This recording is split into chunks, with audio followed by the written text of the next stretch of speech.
Kisah tentang Ashabul Kahfi merupakan salah satu cerita yang terkenal dalam kepercayaan agama-agama Abrahamik, terutama dalam Islam. Kisah ini menceritakan sekelompok pemuda beriman yang melarikan diri dari penganiayaan seorang raja yang zalim dan berlindung di dalam sebuah gua. Gua tersebut kemudian menjadi tempat mereka tertidur selama 309 tahun, seperti yang diisyaratkan dalam Al-Quran, tepatnya dalam surat Al-Kahfi ayat 9 sampai 26. Setelah ribuan tahun, lokasi gua ini sempat hilang dan tidak ditemukan oleh siapapun, yang menyebabkan kisah ini dianggap oleh beberapa orang sebagai mitos karena kurangnya bukti arkeologi. Namun pada tahun 1963, seorang arkeolog dari Yordania berhasil menemukan sebuah gua di daerah Ar-Rajib, Yordania, yang diyakini sebagai gua tempat bersembunyinya Ashabul Kahfi. Penemuan ini mengungkap banyak bukti yang cocok dengan deskripsi dalam Al-Quran.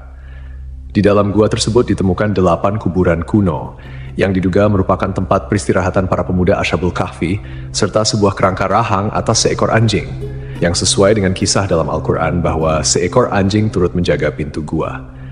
Menurut tradisi Nasrani, 7 pemuda tersebut dikenal dengan nama Maximilianus, Martinianus, Dionysius, Yohanes, Konstantinus, Lamblicus, dan Antonius. Sementara dalam Islam, nama-nama mereka tidak disebutkan secara spesifik dalam Al-Quran, namun beberapa ulama dan sejarawan menyebut mereka sebagai Martelius, Cassitius, Sidemius, Mixalmina, Mikaslimina, dan Tamliha. Terdapat juga seorang pemuda penggembala yang membawa serta anjingnya untuk menjaga mereka. Pemuda-pemuda ini merupakan penasihat atau pembantu seorang raja zalim bernama Dikianus atau Dikianus, yang dalam beberapa catatan sejarah dikenal sebagai Decius, seorang kaisar Romawi yang berkuasa pada abad ketiga Masehi. Decius dikenal sebagai seorang penyembah berhala yang kejam, terutama terhadap mereka yang beriman kepada Tuhan yang Esa. Para pemuda ini melarikan diri dari ancaman hukuman mati yang dijatuhkan oleh sang raja karena mereka menolak untuk menyembah berhala dan tetap teguh pada keimanan mereka kepada Allah. Setelah tertidur selama 309 tahun, para pemuda tersebut bangun dan mendapati bahwa keadaan dunia di sekitar mereka telah berubah. Orang-orang di sekitar mereka telah memeluk agama Tauhid dan kepercayaan kepada Tuhan yang Esa sudah tersebar luas. Bukti ilmiah dari penemuan gua ini memperkuat keyakinan akan kebenaran kisah Ashabul Kahfi. Penemuan arkeologis seperti kuburan kuno dan kerangka anjing di mulut gua sejalan dengan narasi yang terdapat dalam Al-Quran. Selain itu, penemuan ini juga menunjukkan bahwa kisah Ashabul Kahfi bukan sekadar mitos, melainkan sebuah peristiwa sejarah yang nyata, yang tercatat dalam literatur agama dan didukung oleh bukti-bukti fisik. Dalam Al-Quran, Allah Subhanahu wa Ta'ala berfirman mengenai jumlah mereka dalam surat Al-Kahfi ayat 22. Nanti ada orang yang akan mengatakan jumlah mereka adalah 3 orang, yang keempat adalah anjingnya, dan yang lain mengatakan mereka itu 5 orang, yang keenam adalah anjingnya sebagai terkaan terhadap barang yang gaib. Dan yang lain lagi mengatakan mereka 7 orang, yang ke-8 adalah anjingnya. Katakanlah, Tuhanku lebih mengetahui jumlah mereka, tidak ada orang yang mengetahui bilangan mereka kecuali sedikit. Ayat ini menegaskan bahwa hanya Allah yang mengetahui jumlah pasti dari pemuda-pemuda tersebut, dan tidak ada seorang pun yang memiliki pengetahuan pasti kecuali mereka yang diberi petunjuk oleh Allah. Ashabul Kahfi, seperti yang disebutkan dalam Al-Quran surat Al-Kahfi ayat 11, tidak hanya merupakan bukti kebesaran Allah, tetapi juga mengandung detail-detail yang menunjukkan mukjizat dan keajaiban yang hanya bisa diketahui melalui wahyu. Dalam tafsir Ibnu Katsir, dijelaskan bahwa anjing yang menemani para pemuda tersebut juga ikut tertidur di dalam gua bersama mereka. Allah Subhanahu wa Ta'ala berfirman, "Dan kamu akan melihat matahari ketika terbit, condong dari gua mereka ke sebelah kanan, dan bila matahari terbenam, menjauhi mereka ke sebelah kiri, sedang mereka berada dalam tempat yang luas dalam gua itu." Itu adalah sebagian dari tanda-tanda kebesaran Allah. Barang siapa yang diberi petunjuk oleh Allah, maka dialah yang mendapat petunjuk. Dan barang siapa yang disesatkannya, maka kamu tidak akan mendapatkan seorang pemimpin pun yang dapat memberi petunjuk kepadanya. Para peneliti yang mempelajari gua ini menemukan bahwa celah masuknya sinar matahari ke dalam gua memang sesuai dengan deskripsi yang ada dalam Al-Quran. Celah gua di sebelah selatan mengarah ke barat daya.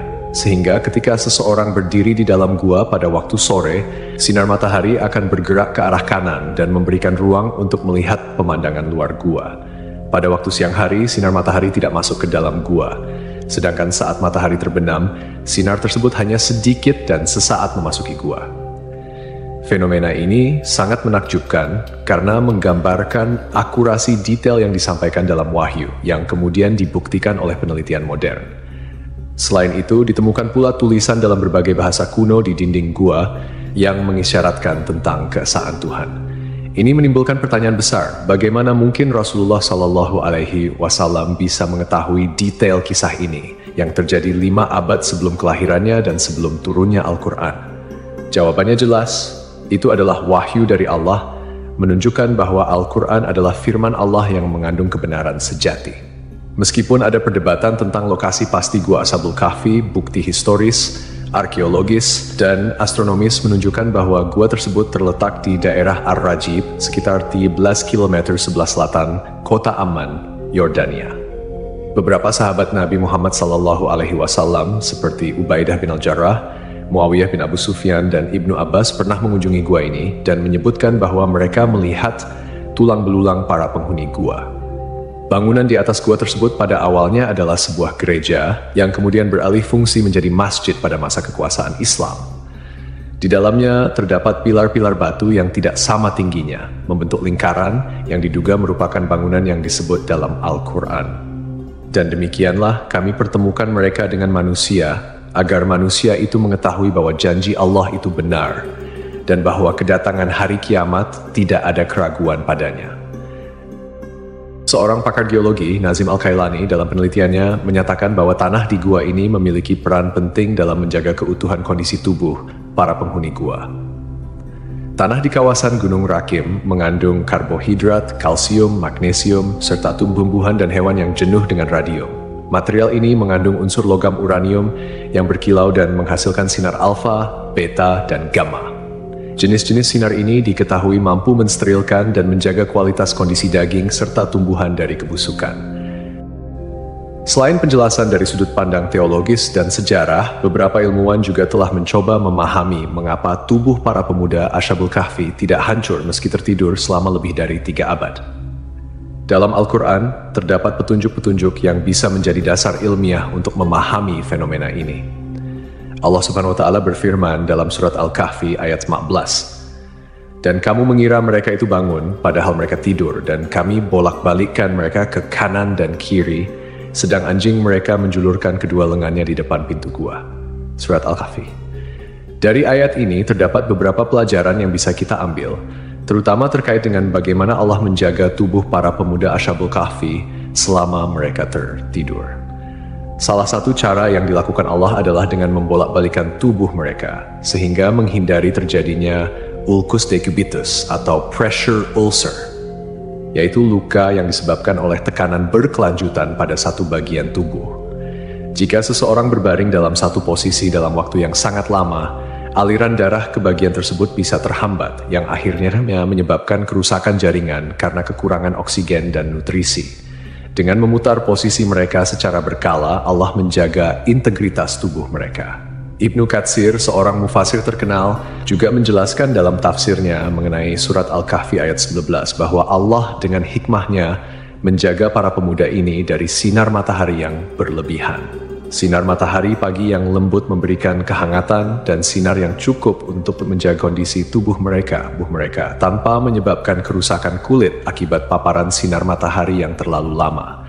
Ini sesuai dengan pengetahuan medis modern, First, yang menyatakan bahwa paparan sinar ultraviolet dari matahari dalam jumlah yang cukup penting untuk sintesis vitamin D dalam tubuh. Vitamin D berperan penting dalam metabolisme kalsium, yang penting untuk kesehatan tulang, sistem kekebalan tubuh, serta fungsi otot dan saraf. Namun, paparan sinar matahari yang berlebihan bisa merusak kulit dan menyebabkan penyakit. Dalam ayat yang sama, Ibnu Katsir juga menambahkan bahwa posisi gua yang terbuka ke arah utara memungkinkan sirkulasi udara yang baik, sehingga gua tersebut tidak menjadi lembab atau pengap. Ini juga memberikan petunjuk bahwa gua tersebut memiliki sirkulasi udara yang cukup untuk menjaga kesegaran di dalamnya. sehingga para pemuda itu tetap dalam kondisi yang baik meskipun tertidur dalam waktu yang sangat lama. Kemudian, dari sudut pandang ilmiah, penelitian lebih lanjut menunjukkan bahwa radiasi dan unsur-unsur mineral yang terdapat di tanah dan dinding gua dapat berperan dalam menjaga kondisi tubuh para pemuda. Seperti yang dijelaskan oleh Nazim Al-Kailani, unsur logam uranium yang ada di gua tersebut memancarkan radiasi yang dapat membantu mensterilkan tubuh dan mencegah pembusukan. Ini adalah bukti lain dari kekuasaan Allah yang mengatur segala sesuatu dengan sangat sempurna.